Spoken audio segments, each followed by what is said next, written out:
Singham 3 March 23 ഞായറാഴ്ച വൈകുന്നേരം 6:45. Welcome to Annie's kitchen and you are watching Annie's kitchen with Annie. എനിക്ക് ആദ്യമായിട്ടായിരുന്നു ഏട്ടനാണ് എനിക്ക് ഫ്രഞ്ച് ഓണിയൻ സൂപ്പ് മേടിച്ചു തരുന്നത്. അപ്പോൾ ആദ്യമൊക്കെ എനിക്ക് മേടിച്ചു തന്നപ്പോഴത്തേക്ക് എനിക്ക് അങ്ങോട്ട് ഞാൻ പറഞ്ഞു ഏട്ടാ എനിക്ക് ഇതൊന്നും വേണ്ട, എനിക്കാണെങ്കിൽ വല്ല എന്താ പറയുക സ്വീറ്റ് കോൺ ചിക്കൻ സൂപ്പ് അങ്ങനെ എന്തെങ്കിലും മേടിച്ചു തരാൻ പറഞ്ഞു. അന്നേരം ഏട്ടൻ പറഞ്ഞു ഇല്ല ഇന്ന് ഇത് കുടിച്ചാൽ മതി എന്ന് പറഞ്ഞു. അതിനുശേഷം സത്യം പറഞ്ഞാൽ ചിക്കൻ സൂപ്പിനെക്കാട്ടിലും എനിക്കിഷ്ടം ഫ്രഞ്ച് ഓണിയൻ സൂപ്പാണ്. എന്നാ ടേസ്റ്റാന്ന് അറിയാവോ അതിന്.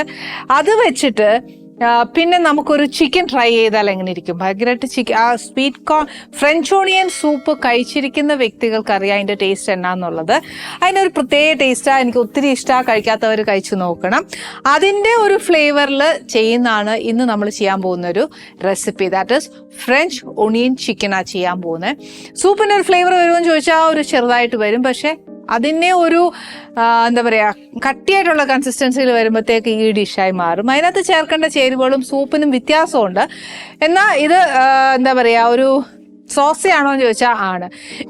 ബേസിക്കലി ഇതൊന്നും ഒത്തിരി സ്പൈസി അല്ല, ഒരുപാട് മസാല ഇല്ല, ഒത്തിരി ഇഞ്ചി വെളുത്തുള്ളി അങ്ങനെയൊന്നും നമ്മുടെ നമ്മൾ ഇന്ത്യക്കാർ ഒത്തിരി ചേർക്കുന്ന പോലെ മസാലാസ് ഒന്നും എബ്രോഡുള്ള ആൾക്കാരൊന്നും ചേർക്കാറില്ല. പക്ഷേ ഫ്രഞ്ച് ഓണിയൻ സൂപ്പ് എനിക്കിഷ്ടമായതുകൊണ്ടും ഒക്കെ ഞാൻ ഈ ഒരു റെസിപ്പി പഠിച്ചെടുത്തതാ. ഇതിന് വേണ്ടിയ കാര്യങ്ങൾ എന്നാന്ന് വെച്ചാൽ നമുക്ക് ബോൺലെസ് ആണ് ഏറ്റവും ഫസ്റ്റ് പ്രിഫറൻസ് ഞാൻ കൊടുക്കുന്നത്. അതല്ല നമുക്ക് ചിലർക്കൊക്കെ ഇഷ്ടം ഈ തൈ അങ്ങനെയൊക്കെ ഇഷ്ടമുള്ളവരുണ്ട്. അങ്ങനെ ചെയ്യുന്നുള്ളവരും ചെയ്യാം, കുഴപ്പമൊന്നുമില്ല. ഇപ്പം ഞാൻ പഠിക്കാനായിട്ടും നമ്മളെ ഒരു ഷോ ചെയ്യാനായിട്ടും ഇവിടെ ഞാനിപ്പോൾ എടുത്തിരിക്കുന്ന ചിക്കൻ ബ്രസ്റ്റ് പീസാണ്. പിന്നെ വേണ്ടി ഇതിന് കുറച്ച് കുരുമുളക് വേണം. കുരുമുളക് പൊടിയാണേ, അതല്ല നമ്മൾ ചതച്ചിടുവാണെങ്കിൽ അങ്ങനെ ഏതാന്ന് വെച്ചാൽ. ഇത് കുറച്ച് മൈദായ, ഇതല്ലാന്നുണ്ടെങ്കിൽ മൈദ ഗ്ലൂട്ടൻ അലർജി ഒക്കെ പറയുവാണെങ്കിൽ ഇതിന് കുറച്ച് അരിപ്പൊടി ചേർക്കാം. അതല്ലെന്നുണ്ടെങ്കിൽ മൈദയും അരിപ്പൊടിയും മാറ്റി വെച്ചാലും നമുക്ക് കോൺഫ്ലവർ ചേർക്കാം.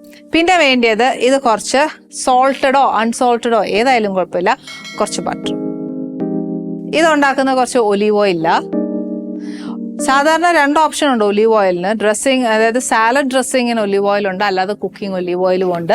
ഞാൻ ആദ്യം വിചാരിച്ചു, എല്ലാവരും വിചാരിച്ചു ഒലീവ് ഓയിൽ ബേസിക്കലി കുക്കിങ്ങിന് എടുക്കാറില്ല എന്ന് പറഞ്ഞു. പക്ഷെ 2 ഓപ്ഷൻസും ഉണ്ട്. പിന്നെ വേണ്ടിയത് കുറച്ച് സവാള. ഇതൊരു 3 വലിയ സവാളയാണേ.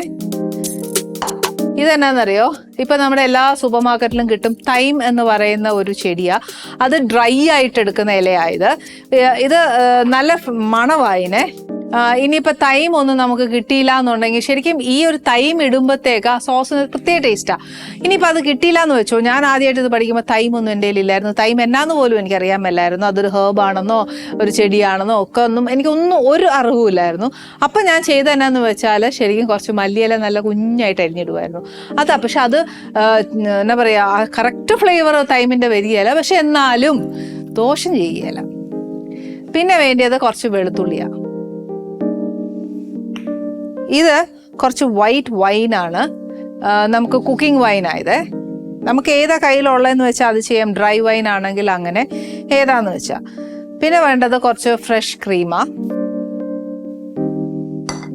ഇത് കുറച്ച് ചീസ്. ഇത് ശരിക്കും പറഞ്ഞാൽ ഗാർലിക് ബ്രെഡ് അങ്ങനെയൊക്കെ കഴിക്കാനായിട്ട് ഭയങ്കര നല്ല ടേസ്റ്റാണ്. അപ്പോൾ ആദ്യം എന്നാ ചെയ്യേണ്ടതെന്ന് വെച്ചാൽ അതിന് ഒത്തിരി പണിയൊന്നുമില്ല, വളരെ എളുപ്പത്തിൽ സ്പീഡിൽ തീർക്കാൻ പറ്റുന്ന ഒരു റെസിപ്പിയായത്. ഇതിന് എന്നാ വേണ്ടിയെന്ന് വെച്ചാൽ ഫസ്റ്റ് നമ്മുടെ ചിക്കൻ ഒന്ന് മാരിനേറ്റ് ചെയ്യണം. അത് മാരിനേറ്റ് ചെയ്യാന്ന് പറഞ്ഞാൽ ഒത്തിരി അങ്ങ് മാരിനേറ്റ് ചെയ്യോ അങ്ങനെയൊന്നുമില്ല, ഒരു ഇച്ചിരി, അതായത് കുറച്ച് ഉപ്പ് കുരുമുളക് കൂടെ ഇട്ടേച്ച് ഇതിനെ ഒന്ന് നല്ലതായിട്ട് പെരട്ടണം. ഇപ്പം ഒരു ട്രേ ഉണ്ടായിരുന്നെങ്കിൽ ഞാൻ ചിലപ്പോൾ അതിനകത്ത് വെച്ചേ ഇത് ചെയ്യത്തുള്ളൂ. നമ്മുടെ വീടുകളിൽ എല്ലാം ഇതിനകത്ത് വീതി നീളമൊന്നും പോരാ, എല്ലാം ഒത്തുണങ്ങി വരികയല്ല. അപ്പം എന്നാ ചെയ്യണം, ഒരു ബൗളെടുത്തു, അതിനകത്തോട്ട് ഇച്ചിരി ഉപ്പ് കുരുമുളക് ഇടുക. അതല്ല നമ്മൾ പാതാമ്പറമൊക്കെ നീറ്റാണെന്നുണ്ടെങ്കിൽ നല്ലോണം അങ്ങോട്ട് തുടച്ചേച്ച് ഇതിൻ്റെ 2 സൈഡിലും കുറച്ച് ഉപ്പിങ്ങനെ ഇടുക, കുറച്ച് കുരുമുളക് ഇടുക, 2 സൈഡും അങ്ങനെ ചെയ്ത് വെച്ചാലും മതി. ഇപ്പം എനിക്ക് ഇവിടെ അങ്ങനെ കാണിക്കാൻ ഒക്കാത്തതുകൊണ്ടും നമ്മളങ്ങനെ ചെയ്യുന്നത് ഒരു ഷോയിൽ അത് ശരിയല്ലല്ലോ. അപ്പോൾ അതുകൊണ്ട് ഞാൻ ഇച്ചിരി ഉപ്പും കുരുമുളക് ഇട്ടൊന്ന് പെരട്ടാൻ പോവാം. ആദ്യം കുറച്ച് ഉപ്പ് ഇടുമ്പോൾ സൂക്ഷിച്ചാണ്. എന്നാന്ന് വെച്ചാൽ ഈ സോൾട്ട് ഇപ്പം ബട്ടർ ഞാൻ മേടിച്ചേക്കുന്ന ഇച്ചിരി ഉപ്പുള്ളതാണേ, അതുകൊണ്ട് ഇച്ചിരി നോക്കിയേച്ച് വേണം നമ്മൾ ചേർക്കാനായിട്ട്. പിന്നെ വേണമെന്നുണ്ടെങ്കിൽ ഒരു ഇച്ചിരി പിന്നെ ചേർത്തേച്ചാലും മതിയല്ലോ. അതേപോലെ കുറച്ച് കുരുമുളക് പൊടി.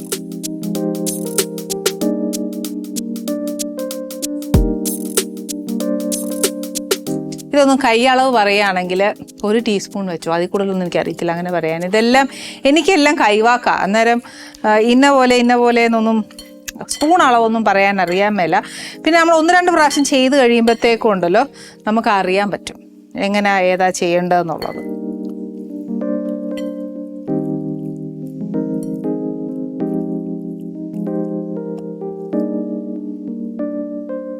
കുരുമുളകിൻ്റെയൊക്കെ ഫ്ലേവർ ഒരു ഇച്ചിരി കൂടുതൽ ഇഷ്ടമാണെങ്കിൽ അങ്ങനെ പുരട്ടാം. പക്ഷെ ഒത്തിരി അങ്ങ് കൂടിയാലും കൊള്ളുകയില്ല കേട്ടോ. ഇനി ഇതിവിടെ പുരട്ടിയിരിക്കട്ടെ. നെക്സ്റ്റ് കൈ കഴുകണ്ട. എന്തായാലും ഇതിനകത്തോട്ട് ഒരു പ്ലേറ്റ്.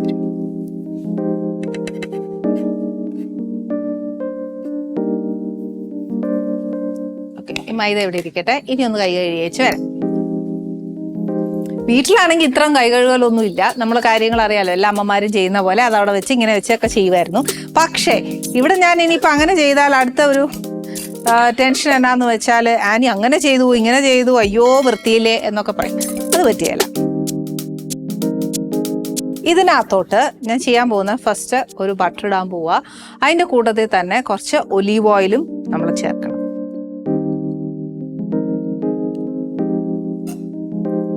ഇതിനകത്തോട്ട് ഈ പറഞ്ഞ പോലെ കുറച്ച് ഒലീവ് ഓയിൽ. ഓക്കെ, ഇത് ചൂടാവുന്ന സമയം കൊണ്ട് നമുക്ക് എന്നാ ചെയ്യേണ്ടതെന്നറിയാവോ? ഈ നമ്മൾ ഉപ്പ് കുരുമുളക് ഇതെല്ലാം ചേർത്ത് പുരട്ടി വെച്ചേക്കുന്ന ചിക്കനെ ഈ മൈദയിലോട്ട് ഒന്ന് ഡസ്റ്റ് ചെയ്യണം. അതായത് കുറച്ച്, ഒരുപാട് അങ്ങ് ഇടണ്ട. അതായത് ഒരു ബാറ്റർ പോലെയോ അങ്ങനെ ഒന്നും നമ്മൾ ചേർക്കണ്ട. അല്ലാത്ത രീതിയിൽ ഒത്തിരി മൈദ അങ്ങോട്ട് പിടിക്കുകയും വേണ്ട കേട്ടോ. അതുകൊണ്ട് ഇത്രയും മതി. ഇതിനെ എടുത്ത് ഞാൻ വേണ്ട നമ്മൾ ഈ ചേർത്തേക്കുന്നതിലോട്ട് ഇടുക.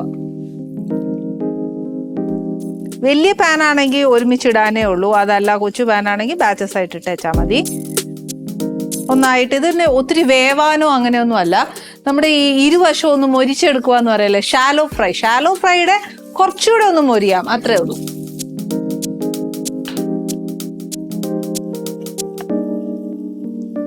ഇത് ആവാനായിട്ട് ഒത്തിരി സമയം എടുക്കുകയല്ല, കുറച്ച് സമയം എടുക്കത്തുള്ളൂ. അപ്പോഴത്തേക്ക് അതിനൊരു പ്ലേറ്റ് കൂടെ എടുത്തിട്ട് ഇത് വറുത്ത് വെക്കാനായിട്ട്. വറുത്ത് വെക്കുക എന്ന് പറയുന്നത് നമ്മൾ മീൻ വറക്കുന്ന പോലെയോ ഇറച്ചി വറക്കുന്ന പോലെയോ അങ്ങനെ അങ്ങ് വറക്കരുത്. ഞാൻ ഇപ്പോഴും പറയാം, ഈ മൈദ ഒന്ന് മൊരിഞ്ഞു കിട്ടണം. അതായത് ഒരു ചെറിയ ബ്രൗൺ അപ്പുറവും ഇപ്പുറവും. വലിയ താമസം എടുക്കുകയല്ല, കുറച്ച് സമയം എടുക്കത്തുള്ളൂ. മൈദ കൂടി പോവുകയാണെങ്കിൽ ഈ പറഞ്ഞ പോലെ കരിഞ്ഞു പോവും. അതുകൊണ്ട് ഒന്ന് ഇതേപോലെ ഒന്ന് എന്താ പറയാ, ഒന്ന് ഡസ്റ്റ് ചെയ്തെടുത്തേച്ചാൽ മതി.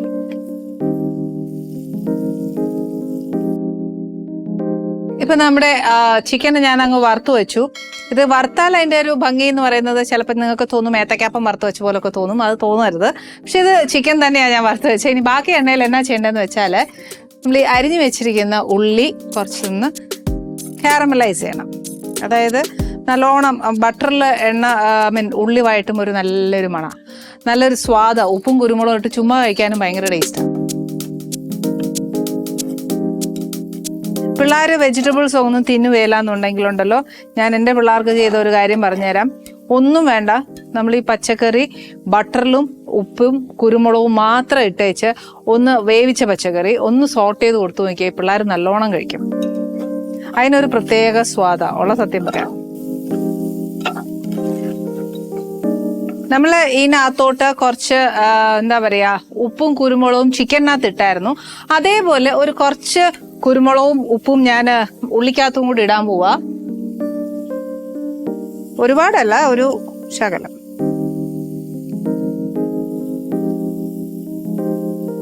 ഉപ്പുള്ള ബട്ടർ ആണെങ്കിൽ അതനുസരിച്ച് വേണം ഉപ്പ് ഇടാനായിട്ട്.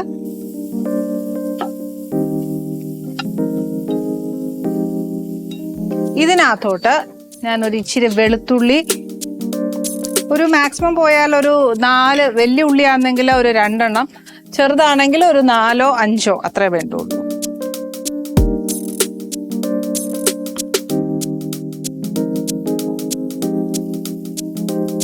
ഇതിന്റെ കൂടെ കുറച്ച് തൈം.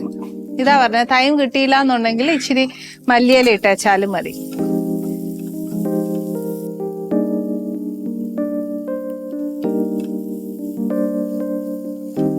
അതായത് ആ വെളുത്തുള്ളിയുടെ പച്ചച്ചോവയൊന്ന് മാറണം, അതിൻ്റെ ആ മണം ഉണ്ടല്ലോ അതെല്ലാം ഒന്ന് മാറാനായിട്ടാണ്. ഇനിയിപ്പോൾ അഥവാ ബട്ടർ ഇച്ചിരി പോരാൻ തോന്നുവാണെന്നുണ്ടെങ്കിൽ ഒരു ഇച്ചിരി ഒലീവ് ഓയിൽ ഒഴിക്കാം. നമ്മൾ നേരത്തെ ഇത് വറുത്തതിൻ്റെ ബാക്കിയായത് ഞാൻ വെച്ചേ, അന്നേരം ഞാൻ ഒരു ഇച്ചിരി ഒലീവ് ഓയിലും കൂടി ഇതിനകത്തോട്ട് അങ്ങ് ചേർക്കുവാണേ.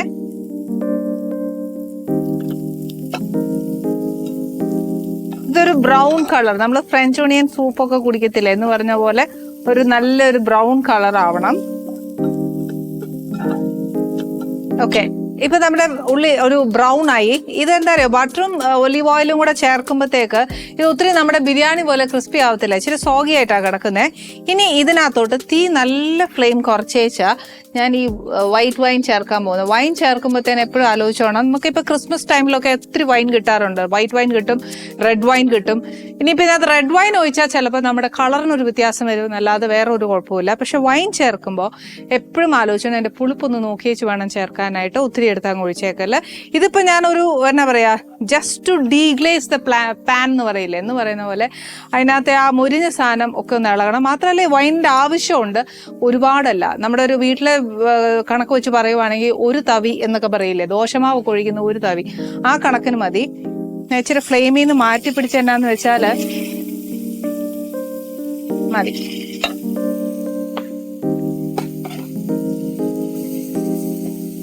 ഇതിനകത്തോട്ട് ഇതിന്റെ ഒരു എന്താ പറയാ പുളിപ്പ് അങ്ങനത്തെ സാധനങ്ങളൊക്കെ ഒന്ന് റോ എന്ന് മാറിക്കഴിഞ്ഞാൽ ഫ്രഷ് ക്രീം ഒന്ന് ചേർക്കുക. ഫ്രഷ് ക്രീം തീ കുറച്ച് വെച്ചേച്ച് വേണം. അതിൻ്റെ കൂടെ നമ്മൾ കുറച്ച് എന്താ പറയുക വെള്ളവും കൂടെ ചേർക്കണം. സ്റ്റോക്ക് ഉണ്ടെങ്കിൽ അങ്ങനെ ചെയ്യാം, അതല്ല വെള്ളമാവുള്ളെങ്കിൽ അങ്ങനെ ചെയ്തേച്ചാലും മതി. ഇതിപ്പോൾ ഞാൻ പകുതിയാണ് ഒഴിക്കുന്നത്. നമ്മുടെ എല്ലാവരുടെ കയ്യിലും എപ്പോഴും ചിക്കൻ സ്റ്റോക്ക് അങ്ങനെയൊന്നും കാണുകയല്ല. വെളിരാജ്യത്ത് കിട്ടുന്ന പോലെ സ്റ്റോക്ക് മേടിക്കാനും നമ്മുടെ ഇവിടെ ഇതുവരെ എനിക്ക് കണ്ടിട്ടില്ല, പക്ഷെ ഉണ്ടോയെന്ന് എനിക്കറിയത്തില്ല. എൻ്റെ അറിവിൽ ഇല്ലാത്തതുകൊണ്ടും നമ്മുടെ വീട്ടിലൊക്കെ പ്രാക്ടിക്കലായിട്ട് നടക്കുന്ന ഒരേ ഒരു കാര്യം വെള്ളം ഒഴിക്കാൻ മാത്രമേ പറ്റത്തുള്ളൂ. അതുകൊണ്ട് ഇപ്പം ഞാൻ ഇതിനകത്തോട്ട് ഒരു ഇച്ചിരി വെള്ളം ഒഴിച്ചു. അന്നേച്ച് ഇതിനകത്തോട്ട് ഞാൻ ഈ ചിക്കൻ, ഇപ്പോഴാണ് ഇനി ചിക്കൻ വേവാൻ പോകുന്നത്, അപ്പം അതിൻ്റെ ജ്യൂസ് ബാക്കിയുള്ളത് ഇതിനകത്തോട്ട് ഇറങ്ങും.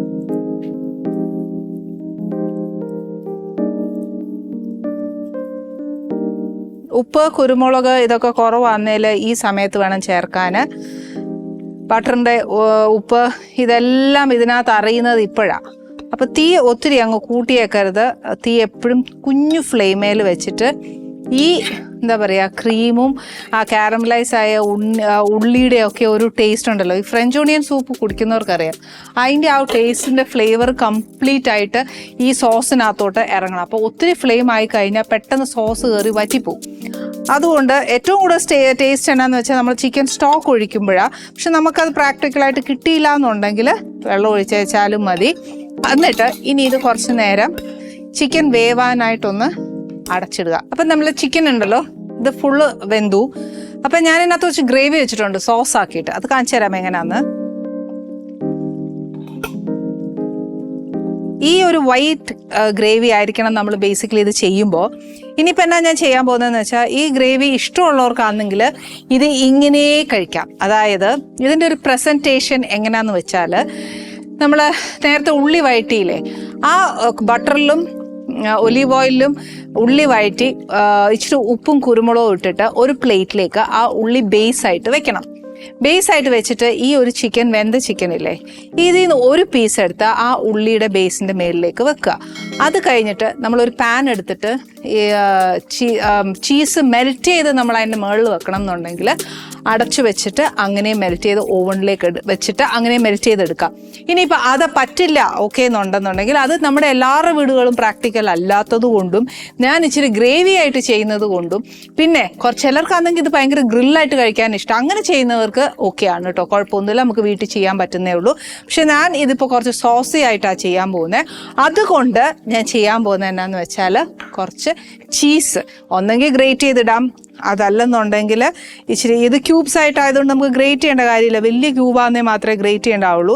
ഞാൻ ഈ സോസിനകത്തോട്ട് കുറച്ച് ചീസും കൂടി ഇട്ടാൽ ഭയങ്കര ടേസ്റ്റാണ്. ഉള്ള കാര്യം പറയാം, എനിക്ക് ഈ ഒരു ഡിഷ് ഭയങ്കര ഇഷ്ടമാണ്. പിള്ളേർക്കാണെങ്കിലും എരിവാണെങ്കിൽ, കഴിക്കാത്ത പിള്ളേരാണെങ്കിൽ അവർക്കും ചിക്കനും പ്രോട്ടീനും ഒക്കെ ചെല്ലണം, ദേഹത്ത് ചെല്ലണം എന്നുണ്ടെങ്കിൽ നമ്മൾ അമ്മമാർ സ്വാർത്ഥരായിട്ട് ചിന്തിക്കുന്നതുകൊണ്ട് ഒരു തെറ്റുമില്ല. പിന്നെ വൈറ്റ് വൈൻ ഞാൻ ഇതിനകത്ത് ചേർത്തിട്ടുണ്ട്. അത് പിള്ളേർക്ക് ചേരുമോ എന്നുള്ളത് ചോദിച്ചാൽ വൈറ്റ് വൈൻ ഒത്തിരി ആൽക്കഹോൾ കുറവാണ്. ഇനിയിപ്പോൾ വൈറ്റ് വൈൻ ചേർത്തില്ല എന്ന് വിചാരിച്ചാലും കുഴപ്പമൊന്നുമില്ല. ഒരു ടീസ്പൂൺ ഓഫ് വിനീഗർ ചേർത്താൽ മതി. അതായത് ഇതിനൊരു പുളിരസം വരണം, അത്രേ ഉള്ളൂ. അതിനോട് ഞാനിപ്പം വൈൻ തന്നെ ചേർക്കണം എന്നൊരിക്കലും ഞാൻ പറയുകയില്ല. ഒരു ഇച്ചിരി വിനാഗിരി ചേർത്തേച്ചാലും മതി. അതിൻ്റെ കൂടെ ഈ പറഞ്ഞ പോലെ നാരങ്ങ ഉണ്ടോ, ആ നാരങ്ങ നീര് ചേർത്താലും മതി, ഒരു പ്രശ്നവുമില്ല. ഇനി പ്രസൻറ്റേഷൻ്റെ പ്രശ്നം മാത്രമേ ഉള്ളൂ. ഇതെനിക്ക് ഒത്തിരി ഡ്രൈ ആയിട്ട് കഴിക്കാൻ എനിക്കിഷ്ടമല്ല. അതുകൊണ്ട് ഞാൻ എന്നാ ചെയ്യുന്നത് വെച്ചാൽ കുറച്ച് സോസി ആയിട്ടേ ഞാൻ പ്രസൻറ്റ് ചെയ്യുള്ളൂ. ഇതിൻ്റെ കൂടെ സൈഡിൽ നമ്മൾ ഏത് വെജിറ്റബിൾസ് ആണോ പിള്ളേർ കഴിക്കാത്ത ആ വെജിറ്റബിൾസ് ഇതിൻ്റെ കൂടെ ഇട്ടാലും പിള്ളേർ കഴിക്കും. ഈ സോസിൻ്റെ ഒരു ഫ്ലേവറും എല്ലാം കൂടെ ആകുമ്പോഴത്തേക്ക് പിള്ളേർക്ക് ആ വെജിറ്റബിൾ ഭയങ്കരമായിട്ട് ഇഷ്ടപ്പെടും. ബാക്കി വന്ന ക്രീമും ഇതേപോലെ വാങ്ങുന്നതിനൊരു കുറച്ച് മുമ്പ് അതും കൂടെ അങ്ങ് ചേർത്ത് കഴിഞ്ഞാൽ കുറച്ച് സോസി ആയിട്ട് കിട്ടും. സോസി ആയിട്ട് വേണ്ടാന്നുണ്ടെങ്കിൽ ഈ ഗ്രേവി മുഴുവൻ വറ്റിച്ചെടുത്തേച്ച് ഞാൻ പറഞ്ഞതുപോലെ ഗ്രിൽ പാനിൽ എടുത്ത് വെച്ച് ബേസ് ഉള്ളി, അതിൻ്റെ മേളിൽ ചിക്കൻ, അതിൻ്റെ മേളിൽ ചീസും ഗ്രേറ്റ് ചെയ്തിട്ടിട്ട് കുറച്ച് നേരം അടച്ചിട്ടാൽ മതി. നല്ലതായിട്ട് ചീസ് മെൽറ്റ് ചെയ്ത് വരും. അതല്ലാന്നുണ്ടെങ്കിൽ ഓവണിൽ വെച്ച് ചീസ് മെൽറ്റ് ചെയ്യുന്നതിൻ്റെ സമയം മാത്രം മതി. ഇതൊന്നും വേണ്ടാന്നുണ്ടെങ്കിൽ ഈ പറഞ്ഞ പോലെ ഈ കുഞ്ഞ് ഈ ഗ്രേവി കഴിക്കാൻ ഭയങ്കര ടേസ്റ്റാണ്. അത് അങ്ങനെ കഴിക്കണം എന്നുണ്ടെങ്കിൽ അങ്ങനെ ചെയ്യാം. ഇനി ചീസ് ഇടേ വേണ്ടാന്ന് വിചാരിച്ചോളൂ. ബാക്കി എല്ലാം സെറ്റ് ചെയ്ത് വെച്ചിട്ട് ഈ ഗ്രേവി മേളിലൊഴിച്ചാൽ ചിക്കൻ്റെ മേളിലോട്ട് ഒഴിച്ച് കഴിക്കാനും ഭയങ്കര ടേസ്റ്റാണ്. ഇതിൻ്റെ കൂടെ ഏറ്റവും ബെസ്റ്റ് കോമ്പിനേഷൻ എന്ന് പറയുന്നത് ഗാർലിക് ബ്രെഡ് മുരിച്ച് കഴിക്കുന്നത് ഭയങ്കര ടേസ്റ്റാണ്. പിന്നെ അപ്പം, നമ്മൾ മലയാളികൾ അപ്പം കഴിക്കാമോ എന്ന് ചോദിച്ചാൽ കഴിക്കാം. ചപ്പാത്തി ഈസ് എ ബെസ്റ്റ് കോമ്പിനേഷൻ, നല്ല കോമ്പിനേഷനാണ്. പിന്നെ നാൺ, ഓക്കെ, ഇതൊക്കെ നല്ലതാണ്. പക്ഷേ എൻ്റെ അഭിപ്രായത്തിൽ ഏറ്റവും നല്ല കോമ്പിനേഷൻ, ഇതെല്ലാം ഞാൻ കഴിച്ചു നോക്കിയോണ്ട് ഞാൻ പറയുക, എൻ്റെ അഭിപ്രായത്തിൽ ബ്രെഡ് മുരിച്ച് കഴിക്കുവാണെങ്കിൽ ഒത്തിരി നല്ല ടേസ്റ്റാട്ടോ. ഇനി നമ്മുടെ പരിപാടികളെല്ലാം കഴിഞ്ഞു. ഇനി ഇതിന് വേണ്ടിയത് ഞാൻ പറഞ്ഞില്ലേ, ഞാൻ കുറച്ച് സോസി ആയിട്ടാണ് ചെയ്യാൻ പോകുന്നത്. അതുകൊണ്ട് ഞാൻ എൻ്റെ ഫ്ലെയിം കുറച്ചൊരു 5 മിനിറ്റും കൂടെ ഞാൻ ഈ ഒരു ചീസ് ഇട്ടതും കൂടെ ഒന്ന് മെൽറ്റ് ചെയ്ത് വന്ന് ആ സോസിലോട്ട് ഒന്ന് അലിഞ്ഞു ചേരണം. അതിനോടുള്ള സമയം മാത്രമേ ഞാൻ കൊടുക്കുന്നുള്ളൂ. നമ്മുടെ ഡിഷ് റെഡിയാണ്. ഫ്രഞ്ച് ഓണിയൻ സൂപ്പ് കഴിക്കുന്നവർക്കറിയാം എൻ്റെ ടേസ്റ്റ്. എനിക്കിഷ്ടമായതുകൊണ്ട് ഈ ഡിഷ് കണ്ടുപിടിച്ചു. അത് കണ്ടുപിടിച്ചു എന്ന് പറഞ്ഞാൽ കുറച്ചൊക്കെ ഇൻസ്പയർഡ് ആണ്, കുറച്ചൊക്കെ നമ്മുടെ കയ്യിൽ നിന്നും കൂടെ ഇടും. എരിവ്, ഉപ്പ്, പുളി ഇതെല്ലാം ഇതിനകത്തുള്ളതാണ്, പക്ഷെ നോട്ട് ടു മച്ച്. അതുകൊണ്ടൊന്ന് ട്രൈ ചെയ്ത് നോക്കുക. ഇന്ന് നമ്മൾ ഈ ചെയ്ത റെസിപ്പി ട്രൈ ചെയ്യാൻ ആനീസ് കിച്ചണിൽ വരാൻ പോകുന്നത് പ്രിയങ്ക നായരാണ്. നമ്മുടെ ഒരു ഫാമിലി മെമ്പറാണ് അല്ലെ. വിശേഷങ്ങളൊക്കെ അറിയാൻ ഒത്തിരിയുണ്ട്.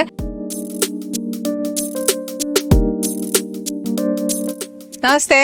നമസ്കാരം. അതെ, എന്റെ പ്രേക്ഷകരോട് ഞാൻ ആദ്യം ഒരു കാര്യം പറയട്ടെ.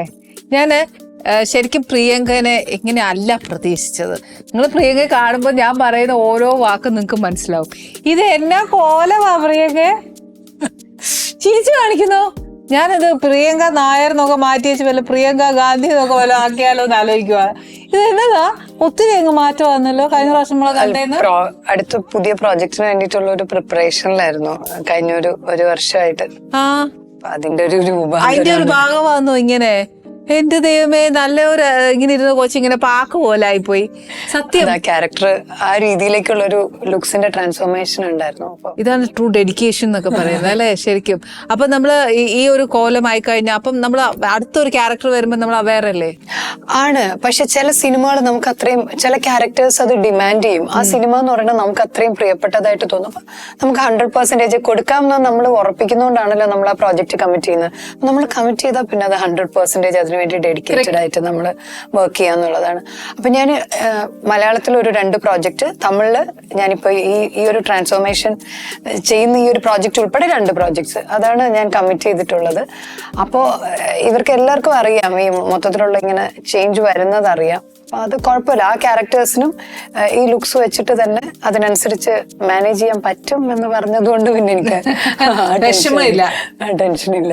ഓക്കെ. പക്ഷെ ഞാൻ എപ്പോഴും ആലോചിക്കുന്ന എന്റെ ഒരു കാഴ്ചപ്പാടാണ് ഞാൻ ചോദിച്ചത്. കാര്യം നമ്മളൊരു ആർട്ടിസ്റ്റ് ആകുമ്പോഴത്തേക്ക് ഇപ്പൊ നമ്മളിങ്ങനെ ഒരു ഇതാരാ പറയുന്നേ, അല്ല ഇതാരാ പറയുന്നേ, മലയാള സിനിമയിലേക്ക് ഒരു നായിക ആദ്യം വന്നത് ഇങ്ങനെ ഒരു ഹെയർ സ്റ്റൈലിൽ വന്ന നായികയാണ്. ആ നായികയാണ് എന്നെ ഇങ്ങോട്ട് ട്രോളുന്നേ. സത്യം, ഫസ്റ്റ് മൂവിയിലെ ഞാൻ ശരിക്കും മുടി വെട്ടി. പക്ഷെ ഞാൻ ഈ ഒരു ഹെയർ കട്ട് ചെയ്തതിന് ശേഷം ഞാൻ ചാനലിൽ ആദ്യമായിട്ട് വന്നിരിക്കുക, അതൊരു ഭയങ്കര കോയിൻസിഡൻസ് ആയി പോയി. ഞാൻ ഇപ്പോഴും ആലോചിക്കുന്നത് ശരിക്കും അമ്മയുടെ സത്യം പോലെ ഒക്കെ മുടി വെട്ടിച്ചേച്ച ഒരു ബോയിഷ് ലുക്ക്. അല്ല, ഇതും ആക്ച്വലി ഞാൻ മുടി വെട്ടിയത് സിനിമയ്ക്ക് വേണ്ടിയിട്ടല്ല, എന്നെ കുറച്ചിങ്ങനെ ഭയങ്കര ഫ്രഷ് ആയിട്ട് കാണാൻ എനിക്ക് ഇഷ്ടമാണ്. എപ്പോഴും ഞാൻ കാണുന്ന ഒരു ന്യൂ ലുക്ക്. കഴിഞ്ഞ ഒരു വർഷം ഞാൻ പ്രോപ്പറായിട്ട് ഹെയർ കട്ട് ചെയ്തിട്ടില്ല, ഐബ്രോസ് ത്രെഡ് ചെയ്തിട്ടില്ല. അപ്പൊ ഞാൻ കംപ്ലീറ്റ് ഈ പറഞ്ഞ പോലെ എപ്പോഴും വെയിലത്തായിരുന്നു. അപ്പൊ ഫുൾ സ്കിന്നൊക്കെ ടാനായി. അങ്ങനെ കഴിഞ്ഞ ഒരു വർഷം നമ്മളെ തന്നെ കെയർ ചെയ്തില്ല. കഴിഞ്ഞ വർഷം ഞാനൊരു 2 സിനിമ ചെയ്തു. ഇപ്പൊ തിയേറ്ററിൽ റിലീസായ രേഖാചിത്രം, അതിലൊരു ക്യാമിയോ റോളാണ് ഞാൻ ചെയ്തത്. അത് അങ്ങനെ ഒരു ടീം, എനിക്ക് വളരെയധികം ഇഷ്ടപ്പെട്ട ഒരു ടീം ഞാനത് ചെയ്തു. പിന്നെ ഞാൻ അപ്പച്ചാസ് ആൽബം എന്ന് പറഞ്ഞിട്ട് NFTC പ്രൊഡക്ഷനിൽ ദീപ്തി ശിവൻ ഡയറക്ട് ചെയ്തിട്ടുള്ള ഒരു പ്രോജക്ട്. അത് ഈ 2 പ്രോജക്ട് മാത്രമേ ചെയ്തിട്ടുള്ളൂ. അപ്പോ വേറെ പ്രോജക്ട്സ് ഒന്നും ഞാൻ കമ്മിറ്റ് ചെയ്തിട്ടില്ല. ഞാൻ കഴിഞ്ഞ ഒരു വർഷം എന്ന് പറയുന്നത് ഞാൻ വേറെ ഒരു പ്രോജക്റ്റും ചെയ്തിട്ടില്ല. കുറെ പ്രോജക്ട്സ് വന്നിരുന്നു. പക്ഷെ ഞാൻ കമ്മിറ്റ് ചെയ്ത പടവും എനിക്ക് അതിന്റെ ഒരു ടൈം ആവശ്യമായിരുന്നു. അപ്പൊ ആ ഉത്തരവാദിത്വത്തോടു കൂടി എടുത്തതാണ്. Okay. Actually Priyanka, Deepthi is very good friend of mind കേട്ടോ. എന്റെ വർഷങ്ങളായിട്ടുള്ള സുഹൃത്താണ്. അപ്പൊ എന്നാന്ന് വെച്ചാല് ദീപ്തിയുടെ ആയിട്ടുള്ള വർക്ക് ചെയ്തപ്പോ ഉണ്ടായിരുന്നത് എന്തായിരുന്നു? അടിപൊളിയായിരുന്നു. ജാടയിലൊക്കെ പറഞ്ഞിടി ഞാനൊരു ഫിലിം ഡാൽ ചെയ്തു. അപ്പൊ ഒന്ന് പറഞ്ഞേ. അത് ഭയങ്കര അടിപൊളിയായിരുന്നു. ദീപ്തി ചേച്ചി എന്ന് പറയുന്നത് ഒത്തിരി വർഷങ്ങളായിട്ട് അവരുടെ കേശു എന്ന് പറയുന്ന സിനിമ അവര് സഞ്ജീവേട്ടൻ ഡയറക്ട് ചെയ്ത് തമ്മില് ഫ്രണ്ട് ആവുന്നത് more than 30 years. ഓ അല്ല, എനിക്ക് തോന്നുന്നു ഞാൻ ഇൻഡസ്ട്രിയിൽ വന്ന ചേച്ചി റെഡ് FM ഉണ്ടായിരുന്ന ആ സമയം തൊട്ടേയുള്ള സൗഹൃദമാണ്. അപ്പോഴെന്റെ അടുത്ത് പറഞ്ഞു ഞങ്ങളുടെ ഒരു സിനിമ കേശു പ്രിയങ്ക അഭിനയിക്കണം എന്ന് പറഞ്ഞു. ചേച്ചി സന്തോഷം. ഇപ്പോഴും വന്നപ്പോഴും എന്റെ അടുത്ത് പറഞ്ഞു ഞാനൊരു പടം ഡയറക്ട് ചെയ്യുന്നു. ആദ്യം എന്റെ മനസ്സിലേക്ക് വരുന്നത് ആ ക്യാരക്ടറിന് വേണ്ടിയിട്ട് പ്രിയങ്കയാണ്. അപ്പൊ ചെയ്യൂല എന്ന് പറഞ്ഞാൽ മാത്രമേ അടുത്തൊരു ഓപ്ഷനിലേക്ക് പോകണം. എനിക്ക് കഥ കേട്ടു ഇഷ്ടം. പിന്നെ ഒരാൾ നമ്മളെ അത്രയും പരിഗണനയോടെ നമ്മുടെ വേണ്ടപ്പെട്ട ഒരാൾ പറയുമ്പോഴത്തേക്ക് അതാണ് നമ്മളൊരു ആർട്ടിസ്റ്റിനെ സംബന്ധിച്ചിടത്തോളം ഏറ്റവും വലിയ കാര്യമല്ല. നമ്മുടെ ചുറ്റിനുള്ളവർ തന്നെ നമ്മളെ പരിഗണിക്കുന്നു എന്ന് പറയുന്നത് വലിയ നല്ല റോളുമാണ്, നല്ല സിനിമയാണ്, നല്ല ടീമാണ്. അത് എനിക്ക് തോന്നുന്നു അധികം താമസിയാതെ ഈ വർഷം തന്നെ അത് തിയേറ്ററുകളിലേക്ക് വരും. ഈ വർഷം എനിക്ക് തോന്നുന്നു. എങ്ങനെ സെറ്റിലൊക്കെ ദീപ്തി? അടിപൊളിയാ. പിന്നെ ഒരു സ്ത്രീ സംവിധായകയുടെ കൂടെ ഒരു മുഴുനീള സിനിമ ചെയ്യുന്നത് ആദ്യമായിട്ടാണ്. അപ്പൊ അതിന്റെ ഒരു സുഖം ഉണ്ടായിരുന്നു. പിന്നെ അതിന്റെ ഒരു കംഫർട്ട് ഉണ്ട്. ഏറ്റവും അടുത്ത സുഹൃത്തിന്റെ കൂടെയാണ് വർക്ക് ചെയ്യുന്നത്. പിന്നെ വർക്ക് ചെയ്തിട്ടുള്ള ടെക്നീഷ്യൻസ് ഒക്കെ തന്നെ സിനിമാറ്റോഗ്രാഫി മനോജേട്ടനായിരുന്നു, അതിന്റെ എഡിറ്റിംഗ് ശ്രീകർ പ്രസാദ് സാറാണ്. എനിക്ക് ടീം എല്ലാം അറിയുന്ന ആൾക്കാരും ഒക്കെ ആയതുകൊണ്ട് മോർ കംഫർട്ടബിൾ. ഓക്കെ. ഈ സ്റ്റേറ്റ് അവാർഡ് കിട്ടിയതിന് ശേഷം നല്ലൊരു ഗ്യാപ്പ് എടുത്തില്ലേ? ഞാൻ പ്രോജക്ട്സ് ചെയ്യണുണ്ടായിരുന്നു.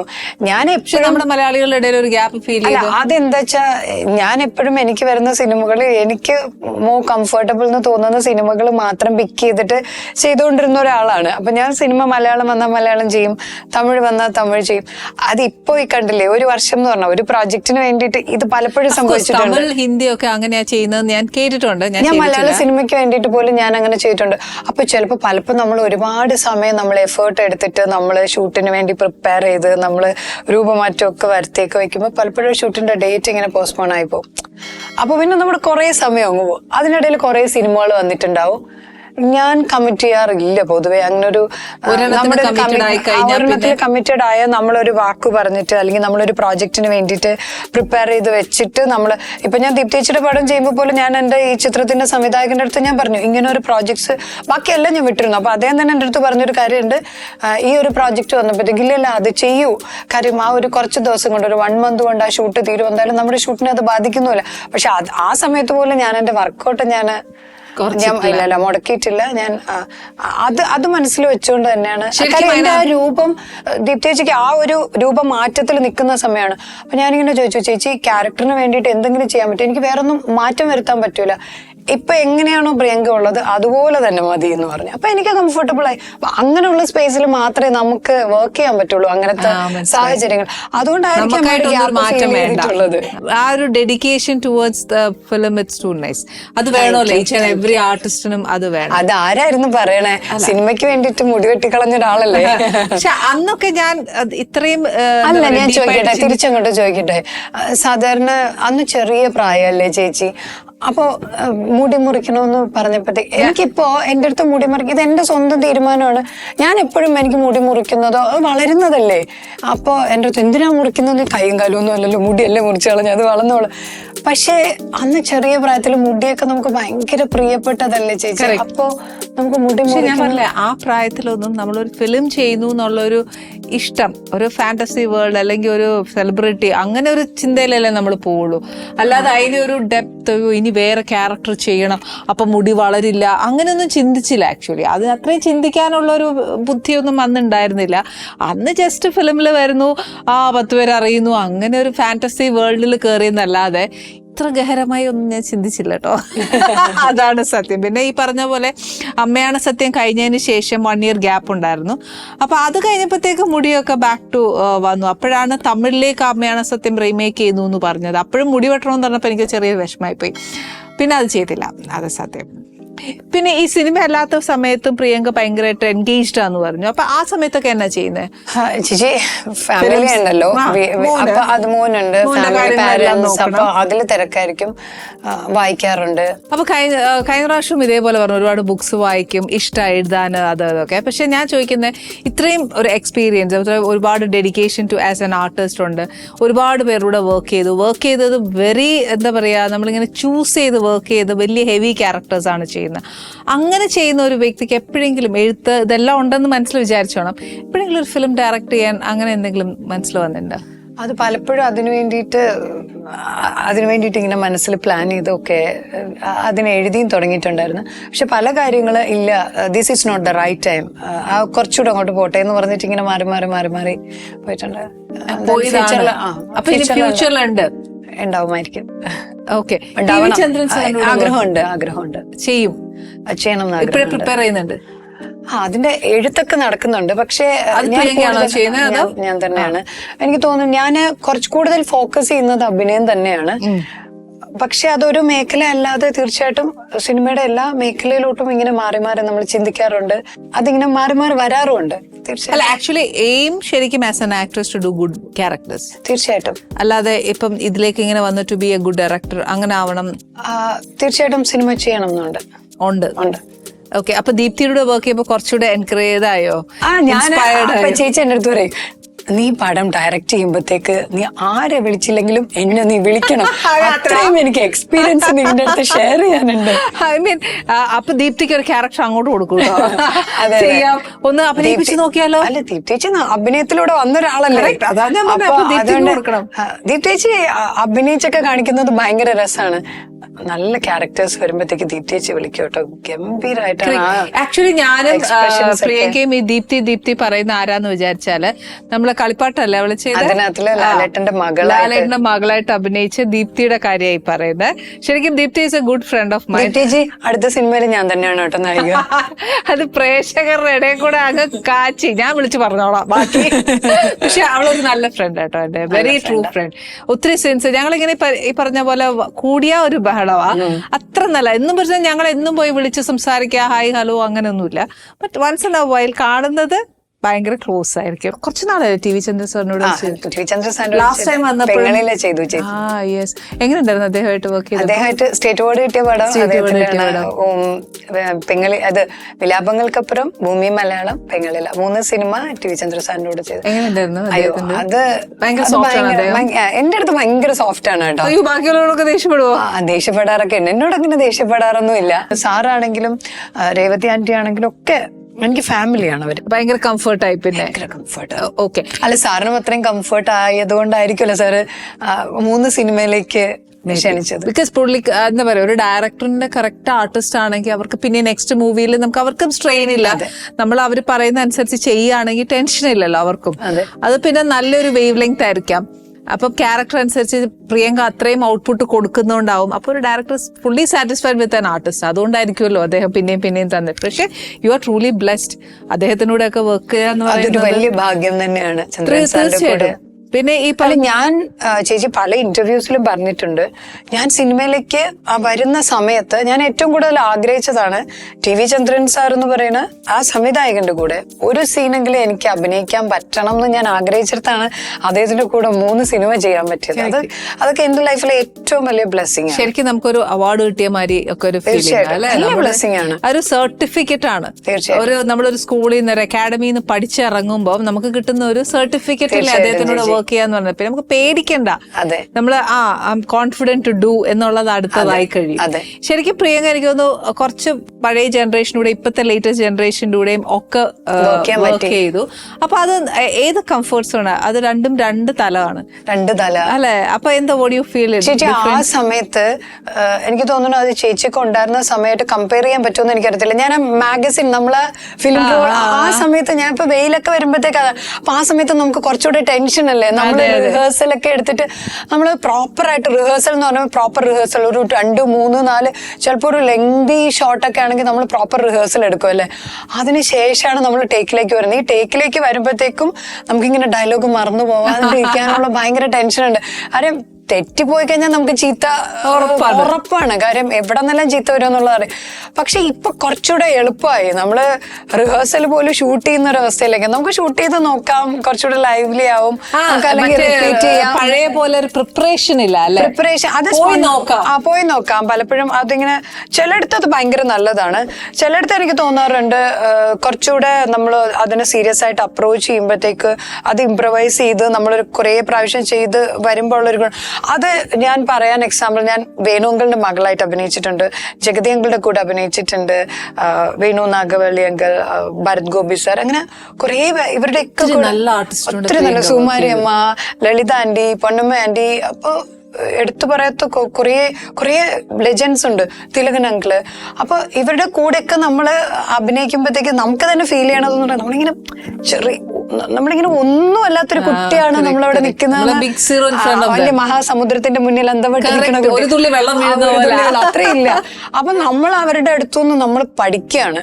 അപ്പൊ അത് മാത്രല്ല അവരൊരു സീന് ഇപ്പൊ ഈ ആർട്ടിസ്റ്റുകളുടെ എല്ലാം എടുത്തു പറയുകയാണെങ്കിൽ ചേച്ചി അവരൊരു സീനിനെ അപ്രോച്ച് ചെയ്യുന്ന ഒരു വിധം എന്ന് പറയുന്നത് ഭയങ്കരല്ലേ. ഇപ്പൊ സീൻ നമ്മുടെ കയ്യിൽ കിട്ടിക്കഴിഞ്ഞാൽ അതിന് ഏതൊക്കെ രീതിയിലായിരിക്കും അതിനെ ആ പറയുന്ന ഡയലോഗ്സിനെ ആണെങ്കിൽ ലാലേട്ടൻ അത് മോഡുലേറ്റ് ചെയ്ത് പിന്നെ അതിനുശേഷം നമ്മൾ കൂടുതൽ ആർട്ടിസ്റ്റുകൾ ഇരുന്ന് പറഞ്ഞു നോക്കി പ്രിപ്പയർ ചെയ്ത് നോക്കി ആ ഒരു സ്പോട്ടിലാണെങ്കിൽ നമ്മൾ ഭയങ്കര സ്പോണ്ടേനിയസ് ആയിട്ട് വരുന്ന രീതി ഇംപ്രവൈസ് ചെയ്ത് ഇപ്പോഴും അതുണ്ട്.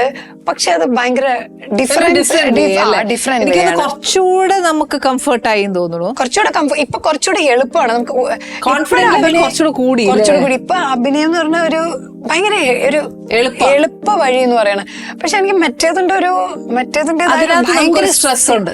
അത് നമ്മൾ ഭയങ്കര സീരിയസ് ആയിട്ട് നമ്മൾ എടുത്ത് ഇപ്പൊ നമ്മള് സീരിയസ്നെസ് വേണ്ട, എല്ലാവർക്കും ചെയ്യാൻ പറ്റും. ഇനിയിപ്പോ പ്രിയങ്ക ഇത്രയും ഇപ്പൊ ലേറ്റസ്റ്റ് ഇറങ്ങാൻ പോകുന്ന ഷൂട്ട് ചെയ്യാൻ പോകുന്ന ഫിലിമിലും ഇത്രയും ഡെഡിക്കേഷൻ, ഇങ്ങനെ പാക്ക് പോലായ ഡെഡിക്കേഷൻസും. പക്ഷെ ബട്ട് സ്റ്റിൽ ഇനി ഇഷ്ടമുള്ള ഒരു ക്യാരക്ടർ ഇതേപോലെ എനിക്ക് ഒന്നും പറയാനില്ല അനുചേച്ചി. എനിക്ക് ആ അഭിനയത്തിനോട് കഥാപാത്രങ്ങളോട് ഭയങ്കര കൊതിയാണ്. എനിക്ക് എപ്പോഴും തോന്നിയിട്ടുണ്ട് ഞാൻ തുടങ്ങിയിട്ടേ ഉള്ളൂ. ഇപ്പൊ ഞാൻ ഇൻഡസ്ട്രിയിൽ വരുന്നത് 2002 മിനി സ്ക്രീനിൽ ഞാൻ ആദ്യമായിട്ട് വരുന്നത്. 2005 എൻ്റെ ആദ്യത്തെ സിനിമ. എനിക്ക് തോന്നുന്നു ഒരു 50 സിനിമ അതിനടുപ്പിച്ച് ഞാൻ ചെയ്തിട്ടുണ്ടാവുള്ളൂ. അത് പലപ്പോഴും ഓക്കെ കുറച്ച് സിനിമകൾ എന്നുള്ള രീതിയിൽ. പക്ഷേ ഇനി അടുത്ത വർഷങ്ങളിൽ ഞാൻ ചെയ്യുന്ന അടുത്തൊരു 50 സിനിമ എനിക്ക് ചെയ്യാൻ പറ്റുകയാണെങ്കിൽ ആ 50 സിനിമ എന്ന് പറയുന്നത് ഞാനെന്ന് പറയണ അഭിനേത്രിയെ പല തരത്തിൽ അടയാളപ്പെടുത്തുന്ന സിനിമകൾ എന്നിലേക്ക് എത്തണം. അപ്പൊ അതിന് വേണ്ടിയിട്ടുള്ള അത്രയും നല്ല രീതിയിൽ അപ്രോച്ച് ചെയ്ത് ഗംഭീരമായിട്ട് പെർഫോം ചെയ്യാൻ പറ്റുന്ന രീതിയിലേക്ക് എന്നെ രൂപപ്പെടുത്തി എടുക്കാൻ പറ്റുന്ന തരത്തിലേക്കുള്ള എക്സ്പീരിയൻസ് ആയിരുന്നു ഇത്ര വർഷം എന്ന് കാണാനാണ് എനിക്കിഷ്ടം. അപ്പൊ ഞാൻ എപ്പോഴും ട്രൈ ചെയ്യുകയാണ് ചെയ്യുന്നത്, പുതിയ പുതിയ കാര്യങ്ങൾ, പുതിയ സിനിമകൾ എന്നിലേക്ക് എത്താൻ, അല്ലെങ്കിൽ എന്നിലേക്ക് വരുന്ന സിനിമകളെ കൂടുതൽ മികച്ചതാക്കാൻ ഒക്കെ ഉള്ളൊരു എഫേർട്ടാണ് ഞാൻ എപ്പോഴും എടുത്തത്. ഞാൻ എപ്പോഴും നോക്കുന്നത് ഞാനിപ്പോ ഈ സിനിമ ഞാൻ എഫേർട്ട് എടുക്കുമ്പോൾ വെയിലിനെ ഞാൻ എങ്ങനെ അപ്രോച്ച് ചെയ്തോ, വെയിലിന് ഞാൻ എടുത്ത എഫേർട്ട് എന്താണോ അത് തന്നെയാണ് ഞാൻ എടുക്കുന്നത്. എന്റെ ഓരോ സിനിമയും എനിക്ക് എന്റെ പുതിയ സിനിമയാണ്. Correct. Each and every artist അങ്ങനെയാണല്ലോ. ഈ പറഞ്ഞ പോലെ നമുക്കൊരു പുതിയ പ്രോജക്ട് കിട്ടിയാൽ അത് നമുക്ക് പുതിയത് തന്നെയാണ്. ത്രില്ല് പോയാൽ തീർന്നു കേട്ടോ. നമുക്ക് ആ ഒരു ഇഷ്ടം ഇപ്പൊ ആ ഒരു ത്രില്ലില്ലെങ്കിൽ നമ്മൾ ഇത്രയും നമുക്ക് ഇഷ്ടപ്പെട്ട ഭക്ഷണം, ഇപ്പൊ ഇഷ്ടമുള്ള എല്ലാവർക്കും ഭക്ഷണം കഴിക്കാൻ ഇഷ്ടമല്ലേ, അപ്പൊ നമ്മൾ ത്യജിക്കുന്നതെന്നാണെങ്കിൽ ഒരു വർഷം ഈ രൂപത്തിലേക്ക് മാറ്റം വരുത്തുന്നു എന്ന് പറയുമ്പോൾ എനിക്ക് ഇഷ്ടപ്പെട്ട എന്തോരം ഭക്ഷണമാണ് ത്യജിക്കുന്നത്. എന്റെ അമ്മ നല്ല കുക്കാണ്. അപ്പൊ വീട്ടില് നല്ല ഭക്ഷണമൊക്കെ ഉണ്ടാക്കി വെക്കുമ്പോ ഇപ്പൊ അത് കഴിക്കാൻ തോന്നാം, അത് കഴിക്കണമെന്ന് ചിലപ്പോൾ തോന്നിയാൽ നമ്മളൊന്ന് ടേസ്റ്റ് ചെയ്യും. പക്ഷെ ചില ദിവസങ്ങളിൽ അത് കഴിക്കണമെന്നോ തലേ ദിവസം അത്രയും കഷ്ടപ്പെട്ട് എഫേർട്ട് എടുത്തിട്ട് അത്രയും നമ്മൾ വർക്ക്ഔട്ട് ചെയ്ത് വെക്കുന്നതായിരിക്കും. ഇല്ല, ഇത്രയും ഞാൻ ശരീരത്തിൽ കൂട്ടണ്ട. അപ്പൊ നോക്കുന്നതെന്ന് പറയുമ്പോൾ എന്റെ എഫേർട്ടാണ്. അപ്പൊ അതെല്ലാം നമ്മൾ ത്യജിക്കുന്നതെന്ന് പറയുന്നത് നമുക്ക് നമ്മുടെ ജോലിയോടും ഉള്ളൊരു ഇഷ്ടമാണ്. എല്ലാ മനുഷ്യനും എല്ലാ ജോലിയിലും അങ്ങനെ തന്നെയാണ്, അതിനോടുള്ള ഒരു പാഷനാണ്. അത് തീർന്നു പോയാ നമ്മൾ ചെയ്തിട്ട് കാര്യമില്ല. അതൊന്നും എനിക്ക് തോന്നുന്നില്ല എന്റെ മരണം വരെ അവസാനിക്കുമെന്ന്. പക്ഷെ അങ്ങനെ എനിക്ക് ആ ഒരു ത്രില്ല് എനിക്ക് തോന്നാത്തൊരു നിമിഷം ഞാനിത് നിർത്തും. നമുക്ക് പൂർണ്ണമായിട്ടും പിന്നെ നമ്മൾ ചെയ്ത എനിക്കിതൊരു ജോലി മാത്രമല്ല, എന്റെ ഒരു സോഴ്സ് ഓഫ് ഇൻകം, എന്റെ ഒരു ജോലി മാത്രമല്ല, എന്നെ തൃപ്തിപ്പെടുത്തുന്ന, എനിക്ക് അതാണ് ഏറ്റവും കൂടുതൽ സംതൃപ്തി എന്ന് പറയുന്നത്. അതില്ലാതെ ഞാനില്ല എന്ന് എനിക്ക് പലപ്പോഴും ഫീൽ ചെയ്തിട്ടുള്ളതാണ്. ആ ഒരു ഫീൽ, ആ ഒരു മൊമെന്റ് എന്ന് കട്ടാവുന്നു, പിന്നെ ഞാനിവിടെ നിൽക്കരുത്, അങ്ങനെ വിശ്വസിക്കുന്ന ഒരാളാണ് ഞാൻ. അതായത് നമ്മൾ സദ്യ കഴിച്ചിട്ട് നമ്മൾ ഒരു 2-3 കൂട്ടം പായസം കഴിച്ച് നിൽക്കുമ്പോഴേക്ക് എന്നാ നമ്മൾ വീണ്ടും സദ്യ കഴിക്കാതിരിക്കുവോ? സത്യം, നമ്മുടെ ഇഷ്ടം അതാണ്. അത് നമുക്ക് എന്താ പറയാ, ഒരു തേർഡ് പേഴ്സൺ പറഞ്ഞാൽ മനസ്സിലാവുന്ന, ഓരോരുത്തർക്കും ഓരോ ഇഷ്ടങ്ങളാണ്, ഓരോരുത്തർക്കും ഓരോ ഇഷ്ടത്തിനോടാണല്ലോ നമ്മൾ അതിന്റെ പുറകെ പോകുന്നത്. ഇപ്പൊ ലാസ്റ്റ് ടൈം പ്രിയങ്ക വന്നപ്പോ ഞാനൊരു സ്പെഗറ്റിയാ തന്നത്, ഓർമ്മയുണ്ട്. ഇപ്രാവശ്യം കുറച്ചൊരു ഡിഫറെന്റ് ആയിട്ടാ ഞാൻ തരാൻ പോകുന്നത്. ഒരു കാര്യം പറയാൻ മറന്നുപോയി, ഞാൻ ഷായ്സാന്റോട് ഒരു സിനിമ ചെയ്തു, കടുവ. ശരിയാ, വിവേക് ഓബ്റോയുടെ വൈഫായിട്ട്. എങ്ങനെയുണ്ടായിരുന്നു? അത് അടിപൊളിയല്ലേ? അത് ഗംഭീര എക്സ്പീരിയൻസ് ആയിരുന്നു. ഏട്ടനോട് ഫസ്റ്റ് ടൈം അല്ലേ? ഫസ്റ്റ് ടൈം ആണ് സാറിന്റെ. അതൊരു കുഞ്ഞേ ക്യാരക്ടർ ആയിപ്പോ. ഇപ്പൊ ഒരാട്ടോ അപ്പൊ സാറിന്റെ അടുത്ത് പറയൂ എനിക്കൊരു തീർച്ചയായിട്ടും പറയാം. അല്ല, അത് തീർച്ചയായിട്ടും അത് വലിയ സന്തോഷമുള്ള കാര്യമായിരുന്നു. ഓഫ്കോഴ്സ്. ഒരു എന്താ പറയാ, ജിനു വളരെ അടുത്ത സുഹൃത്താണ്. അതെ, ജിനുവാണ് എന്നെ സിനിമയിലേക്ക് വിളിക്കുന്നത്. ഓ അത് ശരി, സിനിമയിലേക്ക് വിളിക്കുന്നത്. മറ്റേ വിവേകുമായിട്ട് വർക്ക് ചെയ്തപ്പോ അതൊരു ഭയങ്കര എന്താ പറയാ, അത് ഇനി എന്റെ ലൈഫില് എന്റെ കരിയറിൽ നടക്കുമെന്ന് പോലും അറിയില്ല. പക്ഷെ അതൊരു ചേച്ചി, എത്ര പേര് ഞാനിവിടുന്ന് മാറി പോകുമ്പോഴത്തേക്കൊക്കെ എത്ര പേര് എന്റെ അടുത്ത് ചോദിച്ചിട്ടുണ്ട് വിവേക് ഒബ്റോയുടെ പേരായിട്ട് ചെയ്തു അല്ലേ എന്നൊക്കെ പറയുന്നത്. അപ്പൊ എനിക്ക് അതെ 2 സീനിൽ വന്നിട്ട് ഇങ്ങനെ മുഖം കാണിച്ചിട്ട് പോയതിനാണല്ലോ. പക്ഷെ എങ്കിൽ പോലും അദ്ദേഹത്തിന്റെ കൂടെ സ്ക്രീൻ സ്പേസ് ഷെയർ ചെയ്തു എന്ന് പറയുന്നത് ഒരു വലിയ കാര്യം. എനിക്ക് ഇഷ്ടമുള്ള ഒരു ആക്ടറാണ്. അത് മാത്രമല്ല, അദ്ദേഹം നല്ലൊരു മനുഷ്യനും കൂടെയാണ്. സത്യം. ഞാൻ 1-2 വളരെ ഡൗൺ ടു എർത്ത് ആയിട്ടുള്ള ഹ്യൂമൻ ബീയിങ്. ഭയങ്കരമായിട്ട് ഞാൻ ആദ്യം വിചാരിച്ചു ഭയങ്കര ജാടയ്ക്ക് സംസാരിക്കുമ്പോ അങ്ങനെ ഒന്നും ഇല്ലായിരുന്നു. അദ്ദേഹത്തിന്റെ ഭാര്യയുടെ പേരും പ്രിയങ്ക എന്നാണ്. ചോദിച്ചോ? അല്ല, ഞങ്ങൾ ഈ സംസാരിക്കുമ്പോഴത്തേക്ക് ഇരുന്ന് പറയും. യെസ്. പക്ഷെ ഇച്ചിരി മലയാളം ഒക്കെ പറയും അല്ലേ? എന്നോട് ഫോണിൽ ഇങ്ങോട്ട് ചോദിച്ചു സുഖമാണോ എന്ന്. ഞാൻ പറഞ്ഞേ ഞാൻ ഹിന്ദി പറയാൻ പോയപ്പോ ഇങ്ങോട്ട് മലയാളത്തിൽ അവരത്രയും എഫേർട്ട് എടുക്കുന്നുണ്ട്. അപ്പൊ ഇപ്പൊ എത്ര ലാംഗ്വേജ് അറിയാം? തമിഴ് നന്നായിട്ട്. കന്നഡക്ക് മനസ്സിലാവും, തെലുഗും മനസ്സിലാവും, കുറച്ച് മനസ്സിലാവും. അപ്പൊ നമുക്ക് പറയാൻ പറ്റും. ഡയലോഗ്സ് എന്നാ ഞാൻ പറയും ചേച്ചി. അല്ലാതെ സംസാരിക്കാൻ അറിയില്ല, മനസ്സിലാവും. കന്നഡ ഇച്ചിരി അർത്ഥ ಗೊತ್ತು. അതല്ല, പിന്നെ എനിക്ക് മനസ്സിലായി. ഇപ്പൊ നമുക്ക് ഭക്ഷണം കൊടുക്കാം, അതാ നല്ലത്. ഇനി വല്ലതും പറഞ്ഞു കഴിഞ്ഞാൽ എനിക്ക് ഒന്നും മനസ്സിലാവാൻ എന്റെ കന്നഡ. പക്ഷെ കന്നഡ മനസ്സിലാവും. ഈ പറഞ്ഞ മീൻസ് എനിക്ക് പറഞ്ഞാൽ മനസ്സിലാവും. അല്ല, നമ്മളൊരു സിനിമ ചെയ്യുമ്പോഴത്തേക്ക് കുറേ സീൻസ് ഉണ്ട് നമുക്കെങ്കിൽ അത്രയും ഇങ്ങനെ വലിയ വലിയ ഡയലോഗ്സ് ഉണ്ടായിരുന്നു. അപ്പൊ അത്രയും ഡയലോഗ്സിൽ എന്തോരം വേർഡ്സാണ് നമ്മൾ പഠിക്കുന്നത്. പക്ഷെ നമ്മൾ അവിടെ നിർത്തി കഴിഞ്ഞാൽ ആ ലാംഗ്വേജ് പിന്നെ പഠിക്കാൻ പറ്റില്ല. പക്ഷെ അതിനുശേഷം വീണ്ടും അതുമായിട്ട് ബന്ധപ്പെട്ട ആരോടെങ്കിലും ഇടയ്ക്കെങ്കിലും ഒക്കെ നമ്മളിങ്ങനെ കുറച്ച് സംസാരിക്കുകയാണെങ്കിൽ അതിങ്ങനെ പോകും. പിന്നെ ഹിന്ദി നാച്ചുറൽ അറിയത്തില്ലേ? നല്ലതായിട്ട് ഹിന്ദി അറിയാലേ? ഇല്ല, ഹിന്ദി സംസാരിക്കും. ആ, ചേച്ചി നന്നായിട്ട് പറയില്ലേ? പിന്നെ ഭക്ഷണം വിളമ്പാ.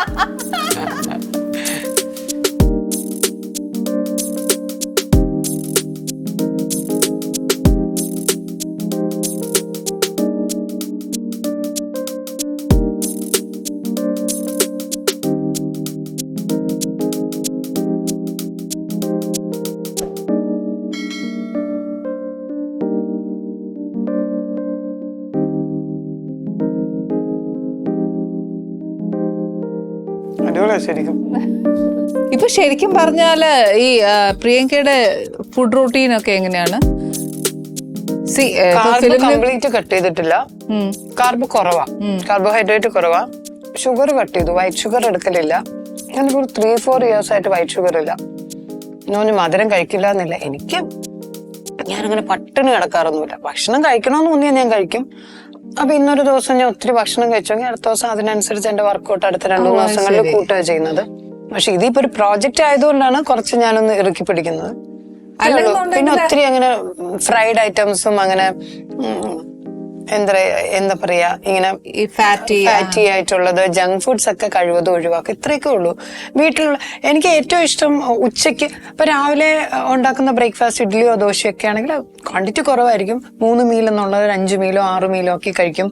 ഉച്ചയ്ക്ക് ചോറ് ഇച്ചിരി ഉണ്ടാവുള്ളൂ. പക്ഷെ കറികളെല്ലാം വെജിറ്റബിൾസ് കഴിക്കാൻ നല്ലൊരു ഡയറ്റ് എടുക്കുവാണെങ്കിൽ ചോറ് കറി പോലെ എടുത്തിട്ട് കറികളെ ഒത്തിരി. ഞാൻ എപ്പോഴും എന്റെ ഭക്ഷണ രീതി അങ്ങനെയാ. ചോറിച്ചിരേ ഉണ്ടാവുള്ളൂ, കറികളെല്ലാം ഉണ്ടാവും, തൈരുണ്ടാവും. മീനോ ഇറച്ചിയോ മുട്ടയോ ഒക്കെ പ്രോട്ടീന് വേണ്ടിയിട്ട് ഞാൻ അത് ഉപയോഗിക്കുന്നത്. ഞാൻ കഴിവതും പ്രോട്ടീൻ പൗഡർ അങ്ങനെ പോകാറില്ല. അത് വേണ്ട. ഞാൻ എപ്പോഴും ഇങ്ങനത്തെ വീട്ടിൽ നിന്ന് തന്നെ ചിലപ്പോൾ ഞാൻ ഒത്തിരി ഡയറ്റ് അങ്ങനെ നോക്കുന്ന സമയമാണെങ്കിൽ ഞാൻ പുറത്ത് പോകുമ്പോഴത്തേക്കും വീട്ടിൽ നിന്ന് തന്നെ എന്തെങ്കിലും ഒന്ന് കുക്ക് ചെയ്ത് എടുത്ത് വെച്ചിട്ടൊന്ന് സാലഡോ ഇങ്ങനെ എന്തെങ്കിലുമൊക്കെ സാധനങ്ങൾ എന്റെ കയ്യിൽ എപ്പോഴും ഉണ്ടാവാറുണ്ട്. ഇങ്ങനെ വേണ്ടിട്ട് എന്തെങ്കിലും ഒരു കാര്യം. ഒന്നാമത്തെ കാര്യം ഈ പറഞ്ഞ പോലെ 5 മീലായിട്ട് കഴിക്കുമ്പോൾ നമുക്ക് ഇടയ്ക്ക് വിശന്നാലല്ലേ. അപ്പൊ സാലഡ്സ് ആയിട്ടും കുറച്ച് ശ്രദ്ധിച്ചാ കഴിക്കുക. പിന്നെ അതങ്ങ് ശീലമായി. അങ്ങനെ കഴിച്ച് ശീലമായി. പിന്നെ ഭക്ഷണം എപ്പോഴെങ്കിലും കഴിക്കണമെന്ന് തോന്നിക്കഴിഞ്ഞാൽ കഴിക്കും, അത്രേ ഉള്ളൂ. അല്ലാതെ ഈ പറഞ്ഞ പോലെ ഇങ്ങനെ ഇന്നത് അങ്ങനെയൊന്നുമില്ല. കഴിയുന്നത് നമ്മുടെ ഫുഡ്. എനിക്ക് വീട്ടിലുണ്ടാക്കുന്ന ഭക്ഷണം ഭയങ്കര ഇഷ്ടമാണ്. അമ്മ നല്ല അസൽ കുക്കല്ലേ? നല്ല അസൽ കുക്ക്. ഞാനും കുക്ക് ചെയ്യും. അപ്പോ മോന് എന്തൊക്കെയാ ഇഷ്ടം? മോന് ഈ പറഞ്ഞ അമ്മ ജങ്ക് ഫുഡ്സ് കഴിക്കില്ല. മോന് പക്ഷെ ഇഷ്ടമല്ലേ അതൊക്കെ? ബർഗേഴ്സ് അങ്ങനെ അത് ഇഷ്ടമാണ്. പക്ഷെ അധികം മേടിച്ചു കൊടുക്കുകയല്ല. അമ്മമാരുണ്ടാക്കി തരുമ്പോ അതിനൊരു പ്രത്യേക സ്വാദാ. ഈ പറഞ്ഞ പോലെ പണ്ട് എന്റെ അമ്മ വീട്ടില് എന്റെ ചെറുപ്പത്തിലൊക്കെ അമ്മ ഇങ്ങനെ കഞ്ഞി കുടിച്ചു കഴിയുമ്പോഴത്തേക്ക് എനിക്ക് അമ്മ കുടിച്ച കഞ്ഞിയുടെ വെള്ളം കുടിക്കാൻ എനിക്ക് ഭയങ്കര ഇഷ്ടമാണ്. അമ്മയ്ക്ക് ആ വെള്ളം ഞാൻ കൊടുക്കത്തില്ല, ഞാൻ കുടിക്കും. എനിക്ക് ഭയങ്കര ഇഷ്ടം. എന്തോ ഒരു ഇഷ്ടം ഒന്നുമില്ല. പൊതുവെ കഞ്ഞി ഭയങ്കര ഇഷ്ടമാണ്. എന്റെ മോനും കഞ്ഞി ഭയങ്കര ഇഷ്ടമാണ്. മോർണിംഗ് അവന് ബ്രേക്ക്ഫാസ്റ്റ് കൊടുക്കുന്നതിനെക്കാട്ടിലും ഇച്ചിരി കഞ്ഞിയും മാങ്ങാച്ചാറും കൊടുത്തു കഴിഞ്ഞാൽ ഭയങ്കര ഹാപ്പിയാ. പിന്നെ എനിക്കും അതെ. എനിക്ക് നല്ല 3 നേരവും എനിക്ക് ഒരു മടിയും കൂടാതെ കഴിക്കാൻ പറ്റുന്ന ഭക്ഷണം എന്ന് പറയുന്നത് അത് കഞ്ഞിയാണ്. കഞ്ഞിക്കകത്തിൽ കുറച്ച് കഞ്ഞിക്കകത്തിൽ കുറച്ച് തേങ്ങയൊക്കെ, തേങ്ങാപ്പാലും ഒന്നും വേണമെന്നില്ല. ഇച്ചിരി നല്ല പാലുള്ള പച്ച തേങ്ങയല്ലേ, ആ തേങ്ങയും തിരികിയിട്ട് ഇച്ചിരി ഉപ്പ് ഒഴിച്ച് ഇച്ചിരി നെയ്യ് ഒഴിച്ച് പുഴുക്കൊക്കെ ഉണ്ടെങ്കിൽ അത് ഇച്ചിരി കൂടുതലാണ്. ഇതൊന്നും ഇല്ലെങ്കിൽ ഒരു പപ്പടവും ഇച്ചിരി മാങ്ങാച്ചാറും ഉണ്ടെങ്കിൽ എന്റെ ദൈവമേ, വീട്ടിൽ അമ്മയ്ക്ക് സന്തോഷാ. വേറെ ഒന്നും ഉണ്ടാക്കണ്ടല്ലോ. ഈ പറഞ്ഞ എനിക്ക് വേണ്ടിട്ടെന്ന് പറഞ്ഞിട്ട് വീട്ടില് പ്രത്യേകിച്ച് ആരും ഭക്ഷണം എന്താണോ ഉള്ളത് മോനെ കൂടെ പഠിപ്പിച്ചു വെച്ചു കഞ്ഞി മതിയെന്ന്. പിന്നെ അമ്മയ്ക്ക് എന്നാ പാട്. രാവിലെ ഒരു കഞ്ഞി അങ്ങ് കലത്തെ വെച്ച് കഴിഞ്ഞാൽ അമ്മയ്ക്ക് സ്വൈര്യമാ, ഒന്നിനും മെനക്കെടണ്ടല്ലോ. അച്ഛൻ ഹാപ്പിയാ. അച്ഛനും അമ്മയും കൂടെ ആണോ ഇപ്പൊ ചെറുതിനെ നോക്കുന്നത്? അവർ രണ്ടുപേരും ഹാപ്പി. ഇപ്പൊ വടിയൊക്കെ എടുത്തു തുടങ്ങി. അച്ഛന്റെ ക്ഷമയൊക്കെ നശിച്ചോ? ഇടയ്ക്കൊക്കെ ക്ഷമ നശിച്ചോ? അവിടെ രാവിലെ കോലാഹലങ്ങളല്ലേ. Anyway so happy. പിന്നെ ഞാൻ പറഞ്ഞ പോലെ കിക്ക് എന്ന് പറയുന്ന ഒരു സാധനം എന്നും ലൈഫ് ലോങ് നമ്മൾ ആഗ്രഹിക്കുന്ന പോലെ തന്നെ ഈശ്വരൻ തരട്ടെ. Thank you. I am so happy. അതായത് ഒരു ഫാമിലി മെമ്പർ പോലെ ആനീസ് കിച്ചണിൽ സെക്കൻഡ് ടൈം വന്നാലും I am so happy. Thank you thank you very much. പ്രിയങ്കയുടെ വിശേഷം കേട്ടു. പ്രിയങ്കയുടെ വലിയൊരു വിശേഷം തന്നെ പ്രിയങ്കയുടെ ഒരു മാറ്റം തന്നെയാണ് കേട്ടോ. ഞാൻ ഒരിക്കലും വിചാരിച്ചില്ല ഇത്ര ഇങ്ങനെ നമ്മുടെ അമ്മമാരൊക്കെ പറയുന്നത് പാക്ക് പോലെ ആയി പോയെന്ന് പറയുമല്ലേ എന്ന് പറയുന്ന പോലെയാ. പക്ഷെ as an artist I should appreciate Har. ഈ പറഞ്ഞ പോലെ പ്രിയങ്കനെ എല്ലാ ഐശ്വര്യവും ഉണ്ടാവാനും പ്രിയങ്കയുടെ ആഗ്രഹം അനുസരിച്ച് ഈശ്വരൻ അനുഗ്രഹിക്കാൻ നമുക്ക് എല്ലാവർക്കും ദൈവത്തോട് പ്രാർത്ഥിക്കാം. ഇനി പുതിയ അതിഥികളുമായിട്ട് പുതിയ വിശേഷങ്ങളും പുതിയ വിഭവങ്ങളുമായിട്ട് നമുക്ക് വീണ്ടും കാണണം. ചെറുത്.